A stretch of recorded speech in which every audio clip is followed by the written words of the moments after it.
আসসালামু আলাইকুম, welcome to হাইফাস horoscope. তো আজকের ভিডিওটা রান্না বান্না দিয়েই শুরু করি। সেদিন বাংলা শপ থেকে বড় বড় ট্যাংরা মাছ পাইছিলাম, তো কিনছি।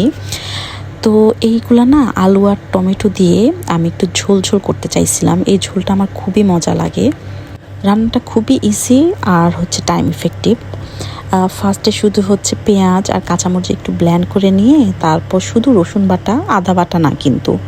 তো রসুন বাটা, ধনা জিরা গুঁড়া, একটু মরিচের গুঁড়া, হলুদের গুঁড়া দিয়ে সব কিছু একসাথে মাখায়ে একটু তেল দিয়ে বেশি করে ঝোল দিয়ে চুলার উপর বসায় দেওয়া শেষ। মাঝখানে শুধু একটু ঢাকনাটা সরাই একটু নেড়ে চেড়ে দিতে হবে। তারপর নামানোর আগ দিয়ে একটু ধনার পাতা, তারপর নামায় ফেললেই হবে। এই তরকারিটা না শিং মাছ, দেশি মাগুর মাছ, তারপর আয়ের মাছ এগুলো দিয়ে করলেও অনেক মজা লাগে। তারপর রান্না করছে হচ্ছে গরুর মগজ। ইউকেতে আসার পর ফার্স্ট টাইম গরুর মগজ পাওয়া গেছে। তো গত মাসে আমার জামাইরা আর ভাইয়ারা সবাই একসাথে লন্ডন গেছিলো, তখন গরুর মগজ নিয়ে আসছিল। পোর্টসমাউথে না খাসির মগজ পাওয়া যায়, এটা আমরা মাঝে মাঝে কিনে খাই, বাট গরুর মগজটা দেখি নাই। তো যাই হোক, রান্নাটা শেষ করে ফ্রেশ হয়ে এই যে খেতে বসে গেছি। তো কয়েকদিন হলো ফেসবুকে ঢুকলেই জাতির ভাবির রোজার ভাত খাওয়ার স্টাইল দেখে আমার খুব ইচ্ছা করতেছিল যে ওর মতো করে একটু ভাত খাই। টু বি অনেস্ট, রোজা আহমেদের ভাত খাওয়ার স্টাইলটা আমার কাছে খুবই স্যাটিসফাইং লাগছে। তো এই কারণে আমি একটু ওর মতো করে বড় বড় লোকমা দিয়ে কাঁচামরিচের একটু করে বাইট নিয়ে নিয়ে ভাত খাচ্ছিলাম। এই ভিডিওটা করার সময় না আমার অনেক হাসি পাচ্ছিল। আর এই যে ট্যাংরা মাছের তরকারিটা বেশি করে টমেটো দেওয়ার কারণে না এক সুন্দর টকটক হয়েছে তরকারিটা। আর এই যে প্রত্যেকটা ট্যাংরা মাছের মধ্যে ডিম ছিল। অ্যান্ড লাস্টে মাছের কাটা চাবাবো, এটা না চাবাইলে আমার পুরো খাবারটা ইনকমপ্লিট মনে হয়। আর এই ভিডিওটা সন্ধ্যার সময় রেডি হয়েছে মোয়াপুদের বাসায় যাওয়ার জন্য। হাই, এখন আমরা মোয়াপুদের বাসায় যাচ্ছি। আজকে আমাদের প্ল্যান হচ্ছে আমরা সারা রাত আড্ডা দিব। এটা ছেলেদের প্ল্যান বেসিক্যালি, আর মেয়েরা আমরা তো আড্ডা দিবই। তো আমি চটপটি বানায় নিয়ে যাচ্ছি, সবাই মিলে চটপটি খাবো, ফুচকা খাবো, আর খুব ভালো লাগতেছে অনেকদিন পর একটা গেট টুগেদার। তো ওখানে গিয়ে ভিডিও করবো। হাইফা, তুমি কিছু বলতে চাও? আচ্ছা, টাটা দিয়ে দাও তুমি। এই যে আমার সাহেব, তাকে আমি লুকাই লুকাই ভিডিও করছি। ও হচ্ছে ক্যামেরা শাই, ক্যামেরার সামনে আসতেই চায় না।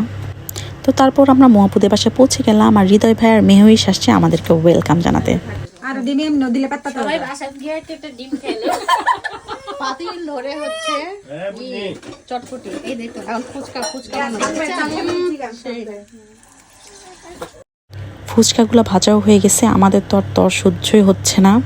আর এইদিকে মো আপু বাটিতে বাটিতে চটপটিগুলো বেড়ে ফেলছে। তো আমি বলছি, আপু ছেলেদেরকে আগে বাটি বাটি করে ভাগ করে দেন, আমরা পাতিল থেকেই মানে ফুচকার মধ্যে চটপটি নিয়ে টকের মধ্যে ডুবায় ব্যাস একটা করে বাইট দিব।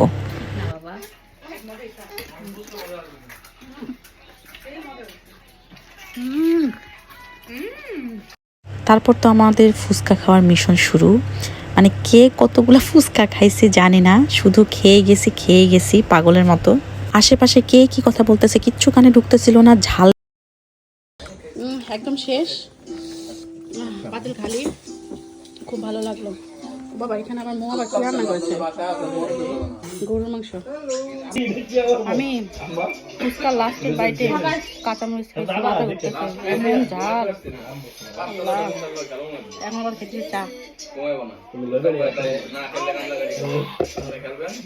তাই আরো ভালো লাগতেছে। পাগল পাগল লাগছে, টাল মাটাল লাগছে। তো ফুচকা খেয়ে টালমাটাল হয়ে আমরা বসে বসে একটু আড্ডা দিচ্ছিলাম। এদিকে হচ্ছে বাবুরা সবাই কোকোমেলন দেখতেছিল। কোকোমেলনের সাউন্ড আমার কাছে এখন পৃথিবীর সব থেকে জঘন্য লাগে। অ্যান্ড হাইফার অবস্থা দেখেন, বুড়া বয়সে সে হচ্ছে ওয়াকারে বসছে। ওর নিজের ওয়াকার ছিল, ও হাতে কোনো 2 দিন বসছে, আর এখন মেয়সের ওয়াকার নিয়ে টানাটানি শুরু করছে। এনিওয়ে, গল্প করতে করতে অলরেডি ডিনারেরও টাইম হয়ে গেল। অ্যাকচুয়ালি তখন ডিনারেরও টাইম না, তখন মিডনাইট।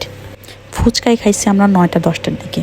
ফুচকা খাওয়ার পর তো পেট তো একদমই ভরা ছিল, বাট তারপরও মোয়াপু রিফাপু জোর করে আমাদেরকে ডিনার করতে বসাইছে। মোয়াপু বেচারি অনেক কষ্ট করে আমাদের জন্য এত কিছু রান্না করছে, তো সেটা তো খেতেই হবে। তো খেতে বসে যখন একটা করে আইটেম ট্রাই করতেছিলাম, এত রিগ্রেট করতেছিলাম যে কেন পেটটা ভরা, এত মজা করে মৌস রান্না করছে, মানে কি বলবো। আর এই গরুর মাংসটা মানে আউটস্ট্যান্ডিং।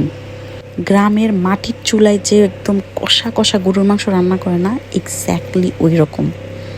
পেটটা খালি থাকলে মানে এই গরুর মাংস দিয়ে মনে হয় 3-4 প্লেট ভাত খাওয়া যায়। তো সিরিয়াসলি। আচ্ছা সত্যি কথা বলি, হ্যাঁ কি হয়েছে, আমার না তখন খাইতে বসার ইচ্ছাও ছিল না, কারণ পেট ভরা ছিল। তো বাট নিপু আপু পিঙ্কি আপুরা সবাই চলে আসবে আগে আগে, কারণ পরদিন ভাইয়াদের জব আছে। তো এই কারণে আপুরা আগে বসছে খাইতে। তো এখন ওনাদের খাওয়া দেখে না আমারও ক্ষুধা লেগে গেছে। পেটে কিন্তু নাই জায়গা, মানে আমার একটা বদভ্যাস আছে, মানুষের খাওয়া দেখলে আমার খিদা লাগে। পরে নিপু আপু বলছে কি একা মাংসটা না অনেক মজা হয়েছে, আসো আসো বসো, খাইতে বসো খাইতে বসো। তো আমি আর কি করব, আমিও বসে পড়ছি। তো খাওয়া দাওয়া শেষ করে আমরা অনেকক্ষণ আড্ডা দিছি, সেগুলো আর ভিডিও করি নাই। তো যাই হোক, আজকের ভিডিওটা এখানেই শেষ করে দিব। আল্লাহ হাফেজ, ভালো থাকবেন।